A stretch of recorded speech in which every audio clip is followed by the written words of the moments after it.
കേരളത്തിൽ നിലമ്പൂർ തെരഞ്ഞെടുപ്പോടുകൂടി അൻവറിസവും പിണറായിസവും ഒക്കെ തീർന്നു. ഇനി വരാൻ പോകുന്നത് സതീശനിസമാണ് എന്നൊക്കെയാണ് കോൺഗ്രസുകാർ തന്നെ പറയുന്നത്. ഇത് എത്രത്തോളം ശരിയാണ് പ്രശാന്ത് സാർ? വി.ഡി. സതീശൻ കേരളത്തിൽ അടുത്ത മുഖ്യമന്ത്രി സ്ഥാനാർത്ഥിയാകും യു.ഡി.എഫിൽ നിന്ന്. അത്തരത്തിൽ കേരളത്തിന്റെ ഒരു ഒരു പരമാധികാരിയായി വി.ഡി. സതീശൻ വരും എന്നൊക്കെ ഈ സോഷ്യൽ മീഡിയകളിൽ കാണപ്പെടുന്ന റീലുകളിലൊക്കെ എത്രത്തോളം ഒരു യാഥാർത്ഥ്യമുണ്ട്? വി.ഡി. സതീശൻ മുഖ്യമന്ത്രി സ്ഥാനാർത്ഥി ആവുമോ എന്ന് എനിക്കറിയത്തില്ല. മുഖ്യമന്ത്രി സ്ഥാനാർത്ഥി പോലും ആവാൻ സാധ്യതയില്ലാത്ത ഒരു പ്രശ്നം കോൺഗ്രസിൽ നിൽക്കുന്നതായിട്ടാണ് നമുക്ക് മനസ്സിലാവുന്നത്. ആര് മുഖ്യമന്ത്രി ആവുമെന്ന് ശേഷം ഹൈക്കമാൻഡ് തീരുമാനിക്കും, പറയുന്ന പോലെ എണ്ണം ഉണ്ടെങ്കിൽ.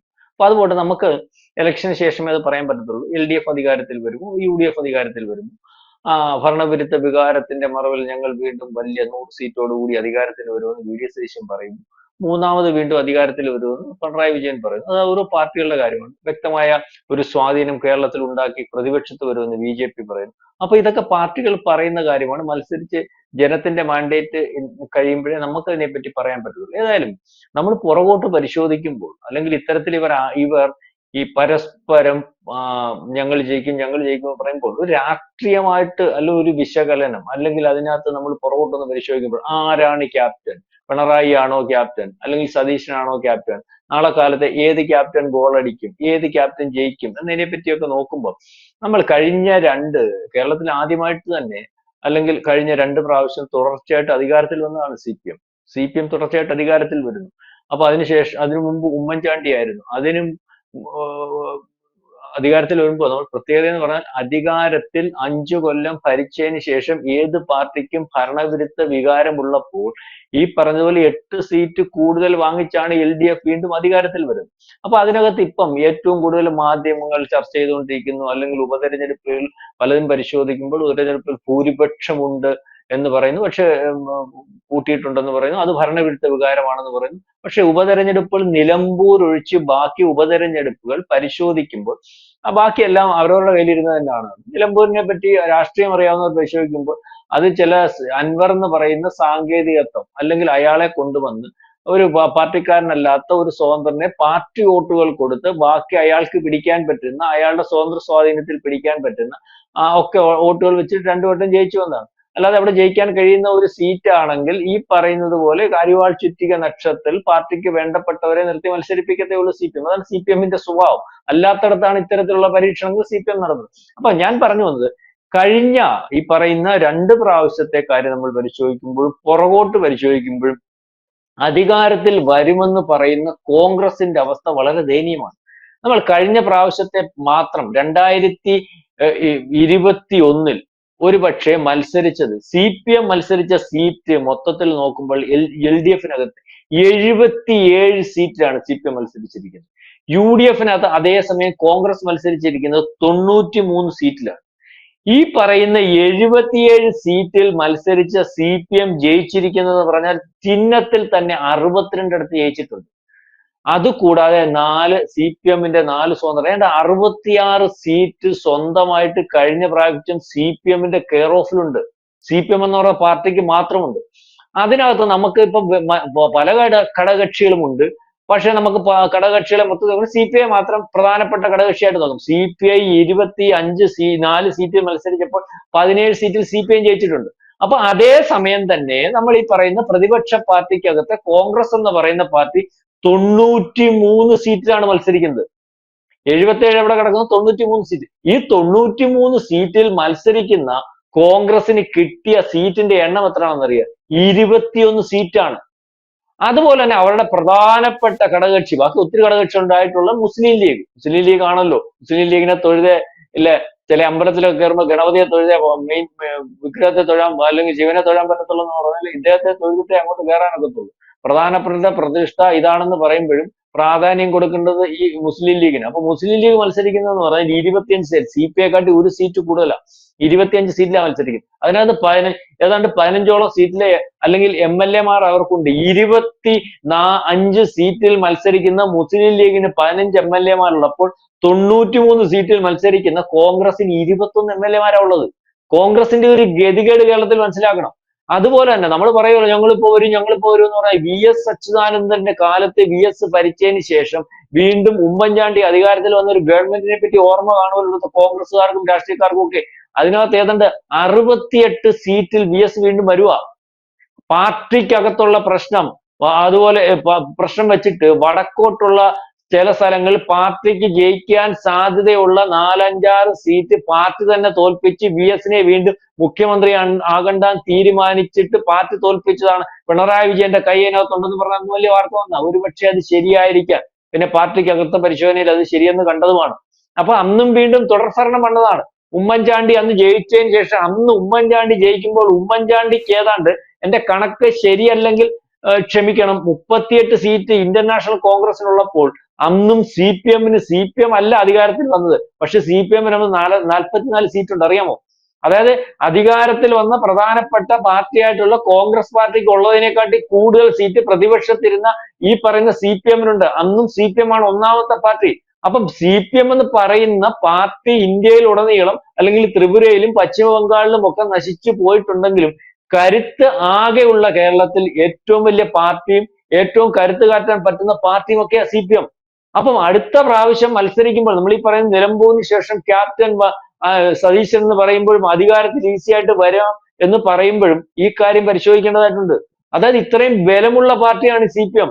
അതായത് ഒറ്റയ്ക്ക് പോലും 71 സീറ്റിലേക്ക് വരാൻ സാധ്യതയുള്ള അല്ലെങ്കിൽ അത്തരത്തിൽ അതിനുള്ള ലക്ഷ്യത്തിലേക്ക് പ്രയാണം നടത്തിക്കൊണ്ടിരിക്കുന്നു എന്ന് തോന്നിപ്പിക്കുന്ന രീതിയിലുള്ള പാർട്ടിയാ. അപ്പൊ അതാണ് കഴിഞ്ഞ പ്രാവശ്യം 66 ഉണ്ട്.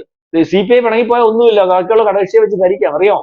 അപ്പൊ അടുത്ത പ്രാവശ്യം ഈ പറയുന്ന 66-നകത്ത് ഒരു 20 സീറ്റ് അങ്ങ് തോക്കട്ടെ. തോറ്റു കഴിഞ്ഞാലും ഈ പറയുന്ന 71-അപ്പുറം പോയാൽ 71 വന്നാൽ തന്നെ അധികാരത്തിൽ വരാൻ പറ്റും. അപ്പൊ പിന്നെ അധികാരത്തിൽ വന്നൂടെ? ഈ 21-നകത്തുനിന്ന് കോൺഗ്രസ് എത്ര മുന്നോട്ട് വരണം, എത്ര പിടിച്ചാൽ അവർക്ക് ഈ പറയുന്ന പോലെ അധികാരത്തിൽ വരാൻ പറ്റും? ഇതൊന്നും കാണാതെയും പറയാതെയും അല്ലെങ്കിൽ ആക്കാതെയും ഒക്കെ ആൾക്കാരങ്ങ് വരും എന്നൊക്കെ എന്നുള്ള പഴയതുപോലെ കോൺഗ്രസിനകത്ത് പണ്ട് കോൺഗ്രസിന്റെ ഒരു പ്രത്യേകത എന്ന് പറഞ്ഞാൽ കോൺഗ്രസിന് ബേസിക് വോട്ടുകൾ ഉണ്ടായിരുന്നു. വോട്ടുകൾ എന്ന് പറഞ്ഞാൽ അവർ പ്രചരണത്തിലൊന്നും കാണത്തില്ല, ജാഥയിൽ കാണത്തില്ല, പക്ഷെ ആ വോട്ട് ഫിക്സഡ് ഡിപ്പോസിറ്റ് ആയിരുന്നു. ക്രിസ്ത്യാനികളുടെ വോട്ടായിരുന്നു, മുന്തിയ നായന്മാരുടെ വോട്ടായിരുന്നു. ഒരു കൊടി പിടിക്കാൻ കാണത്തില്ല. പക്ഷെ ആ ജനറേഷനൊക്കെ പോയി, അതൊക്കെ മരിച്ചു തലയ്ക്ക് മേളിൽ നിൽക്കുക. ഇപ്പം നിൽക്കുന്ന ആ വീടുകളിൽ നിന്നുള്ള ക്രിസ്ത്യാനികളുടെ പുതിയ പിള്ളേരും ഈ പറയുന്ന പഴയ മുന്തിയ നായന്മാരുടെ പുതിയ അവരുടെ വോട്ടിന്റെ കാര്യം ഞാൻ പറഞ്ഞു, അവരെ മാത്രം അങ്ങനെ ഉള്ള ആൾക്കാരും ഒന്നും ആ പാർട്ടികൾ വോട്ട് ചെയ്ത് പോകുന്നില്ല. അതുകൊണ്ട് ഫിക്സഡ് ഡിപ്പോസിറ്റ് ആയിട്ടുള്ള വോട്ടുകൾ പണ്ടത്തെ കൊണ്ട് കോൺഗ്രസ് ഇല്ല. ഞാൻ ഈ പറയാൻ കാര്യം കോൺഗ്രസ് ഉണ്ട്. CPM കിടന്ന് ബഹളം വയ്ക്കുന്നു, CPI-കാരൻ റോഡിൽ ആയിരങ്ങളെ പങ്കെടുപ്പിക്കുന്നു, കോൺഗ്രസിന് നോക്കുമ്പോൾ 25 പേരേ ഉള്ളൂ, പക്ഷെ വോട്ടെണ്ണി വന്നപ്പോൾ അവർ ജയിച്ചില്ല എന്നൊക്കെ പറയുന്ന ഒരു പാരമ്പര്യം ഉണ്ടായിരുന്നു. ആ പാരമ്പര്യത്തിന്റെ കാര്യം ഞാൻ പറയാം. പക്ഷെ ഇപ്പൊ ആ പാരമ്പര്യമില്ല. അപ്പം കരുത്ത് കാണിക്കാൻ 2026-ൽ ജനറൽ ഇലക്ഷൻ വരുമ്പോൾ 2 പാർട്ടികൾ മത്സരിക്കുമ്പോൾ സ്ഥാനാർത്ഥികൾ ഇറങ്ങുമ്പോൾ പ്രചരണത്തിൽ വരുമ്പോൾ അത്തരത്തിൽ ആൾക്കാരെ കൂട്ടിയോജിപ്പിക്കുമ്പോൾ ഏറ്റവും ശക്തമായിട്ട് ഇന്ന് അടിത്തറയുള്ള അല്ലെങ്കിൽ പാർട്ടിയെ പ്രവർത്തിപ്പിക്കാൻ കഴിയുന്ന പാർട്ടി CPM ആണ്. മാത്രമല്ല അവർക്ക് ഇത്ര MLA-മാരുണ്ട്. ഈ MLA-മാർ മണ്ഡലത്തിൽ കൃത്യമായിട്ട് നിൽക്കുന്നവരാണ്. നമ്മുടെ തന്നെ അടുത്ത MLA ഇപ്പൊ ഭരണം എങ്ങനെ നടക്കുന്നത്, മറ്റേത് എങ്ങനെ നടക്കും നമ്മൾ നോക്കുക. നമ്മുടെ MLA നമ്മളായിട്ട് സൗഹൃദമുണ്ട്. നമ്മൾ ആ പാർട്ടി അല്ലെങ്കിൽ പോലും പലവട്ടം വീട്ടിൽ വന്നിട്ട് എന്തോന്നും ചോദിച്ചിട്ട് നമുക്ക് 1-2 കാര്യങ്ങൾ ചെയ്തു തന്നിട്ടുണ്ട്. അപ്പം നമ്മുടെ അടുത്ത പ്രാവശ്യം വോട്ട് വരുമ്പോൾ നമുക്ക് വേണ്ടപ്പെട്ട ഒരാൾ, നമ്മളിപ്പോ പാർട്ടി നോക്കേണ്ട കാര്യം എന്ന് പറഞ്ഞ് വോട്ട് ചെയ്യുന്നുണ്ട്. അപ്പം ജനത്തിന്റെ ഇടയിൽ സ്വാധീനമുള്ള അല്ലെങ്കിൽ മണ്ഡലത്തിൽ സ്വാധീനം ചെലുത്താൻ കഴിഞ്ഞിട്ടുള്ള MLA-മാർ ജയിച്ചു വരും. ഈ മണ്ഡലത്തിൽ സ്വാധീനമുള്ള MLA-മാരെ CPI-യുടെ CPM-ന്റെ അല്ല, കോൺഗ്രസിന്റെ തന്നെ. അതുകൊണ്ട് തിരുവഞ്ചൂരാജനെ ഇത് വരുമ്പോഴും തോപ്പിക്കാൻ പറ്റാത്ത. അതുപോലെ മഹേഷിനെ കരുനാഗപ്പള്ളി എന്താ കഴിഞ്ഞ പ്രാവശ്യം തരംഗമൊക്കെ വന്ന 30,000 വോട്ട് ജയിച്ച്. അപ്പൊ സ്വാധീനമുള്ള MLA-മാരെ തോപ്പിക്കാൻ പറ്റത്തില്ല. അത് കോൺഗ്രസിന്റെ ആയാലും മതി. VD സതീശനെ എന്താ തോപ്പിക്കാൻ പറ്റാത്ത? VD സതീശനെ പറ്റത്തില്ല. രമേശ് ചെന്നിത്തല എന്താ ആലപ്പുഴയിൽ ബാക്കി എല്ലാവരും ഘട്ടം CPM പിടിക്കില്ല, എന്താ തോപ്പിക്കാൻ പറ്റാത്ത? അവിടെ ചെല്ലുമ്പോൾ അവർക്ക് ബന്ധമുണ്ട്. ഒരുപക്ഷെ മൊത്തത്തിൽ പരിശോധിക്കുമ്പോൾ പാർട്ടി പരിശോധിക്കുമ്പോൾ CPM ആയിരിക്കും കൂടുതൽ. വോട്ടെണ്ണി വരുമ്പോൾ CPM ഒന്നും അല്ല. അവർക്ക് സ്വാധീനം CPM-കാരനും ചെന്ന് കാര്യം പറയാം, അല്ലെങ്കിൽ ഇഷ്ടമുള്ള ആളാ, വ്യക്തിപരമായിട്ട് കുഴപ്പമില്ല. എന്താണ് കോന്നി പ്രകാശ് പലവട്ടം ജയിച്ചുകൊണ്ടിരുന്നത്, പ്രകാശ് മാറിയപ്പോൾ അവിടെ വീണ്ടും CPM ജയിച്ചത്. അപ്പൊ ഈ രീതിയിലേക്കുള്ള കാര്യമുണ്ട്. അപ്പം ഏറ്റവും കരുത്തുള്ള പാർട്ടിയാണ് ഈ പറയുന്ന CPM. MLA-മാരുള്ള പാർട്ടിയാണ് CPM.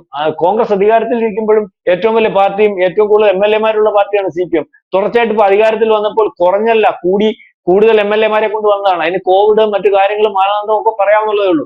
ഇപ്പം ഈ പറയുന്നത് പോലെ കുഴപ്പങ്ങൾ എത്ര പറയുമ്പോഴും മകളുടെ പേര് പറയുമ്പോഴും പിണറായിയുടെ പേര് പറയുമ്പോഴും അഴിമതിക്കാരനാണെന്ന് പറയുമ്പോഴും മറ്റു പല സംസ്ഥാനങ്ങളിലെ നേതാക്കന്മാരെയും മക്കളെയും ഒക്കെ പിടിച്ച് അകത്തിട്ടപ്പോൾ ഈ പറയുന്ന അതിനും എന്ത് കാര്യം പറഞ്ഞാലും ഇയാളുടെ പേരുള്ള അഴിമതികൾ അവിടെ നിൽക്കുന്നതേ ഉള്ളൂ. അതിന് തെളിവുകളില്ല. അവരുടെ മകളെ പിടിക്കാൻ പറ്റുന്നില്ല. അയാളുടെ പേര് അദ്ദേഹത്തെ പിടിക്കാൻ പറ്റുന്നില്ല. ഇത്തരത്തിലെ കാര്യങ്ങൾ പോകും. മാത്രമല്ല മറ്റു പല സംസ്ഥാനങ്ങളും അധികാരത്തിൽ നിന്ന് പോയ ഈ CPM-ന് പറ്റിയ കുഴപ്പം വരാതിരിക്കുന്നതിന് വേണ്ടി വളരെ കൃത്യമായിട്ട് സംഘടനാ തലത്തിൽ കാര്യങ്ങൾ ഓപ്പറേറ്റ് ചെയ്ത് അല്ലെങ്കിൽ ആ സംഘടനയെ അങ്ങനെ നിർത്തിക്കൊണ്ടു പോകുന്നതിന് വേണ്ടി നല്ല കൃത്യമായ ശ്രമം നടത്തിക്കൊണ്ടാണ് CPM ഇവിടെ പോകുന്നത്. അടുത്ത പ്രാവശ്യം ആര് അധികാരത്തിൽ വരുമെന്ന് ജനം തീരുമാനിക്കണം. പക്ഷെ നമ്മൾ ഈ തുലനം ചെയ്യുമ്പോൾ രണ്ട് ക്യാപ്റ്റന്മാർ, രണ്ട് പാർട്ടി, ഇതിനകത്ത് ആർക്ക് അധികാരത്തിൽ വരാനുള്ള സാധ്യത നമ്മൾ പരിശോധിച്ചതേ ഉള്ളൂ. അപ്പം CPM-നെ കുറച്ച് കാണാൻ പറ്റത്തില്ല. നിലമ്പൂരിന് ശേഷം അങ്ങ് അധികാരത്തിൽ വരുമെന്ന് കോൺഗ്രസ് വിചാരിച്ച കൂടുതൽ ശ്രദ്ധയോടെ കരുതലോടെ നീങ്ങേണ്ടി വരും. അങ്ങനെയൊന്നും അധികാരത്തിൽ വരത്തില്ല.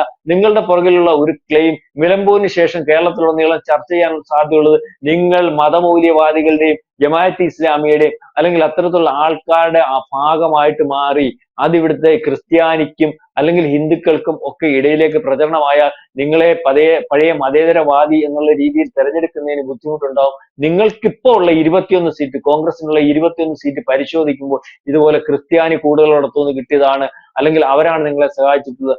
ആ ന്യൂനപക്ഷം ഒരുപക്ഷെ മുസ്ലിമും ക്രിസ്ത്യാനിയും ഒക്കെയാണ് നിങ്ങളുടെ കരുത്ത്. പക്ഷെ അതിനകത്ത് ഒരു ന്യൂനപക്ഷം നിങ്ങളുടെ ചെയ്തികൾ അല്ലെങ്കിൽ നിങ്ങൾ മുസ്ലിങ്ങളോട് കാണിക്കുന്ന മുസ്ലിം ലീഗിനോട് പോട്ടെ മാറ്റി നിർത്തിയാൽ തന്നെയും ഈ പറയുന്ന SDP-യും PFI-കാരോടും കഴിഞ്ഞ ദിവസം ഒരു MP പത്തനംതിട്ട എന്റെ MP PFI-കാരന്റെ ജന്മദിനത്തിന് അവന്റെ വീട്ടിൽ പോയി കേക്ക് മുറിച്ച് അതിന്റെ റീൽസും ഒക്കെ കണ്ടതാണ്. അപ്പൊ അവർക്കുള്ള ബന്ധം, ആ ഒരു ബന്ധം ചർച്ചയാവുന്നുണ്ട്. അപ്പം ആരധികാരത്തിൽ വരും, ഏത് ക്യാപ്റ്റൻ വരും, ആര് ജയിക്കും എന്നൊക്കെ ഉള്ള കാര്യം നമ്മൾക്ക് 2026 വരെ കാത്തിരിക്കേണ്ടി വരും.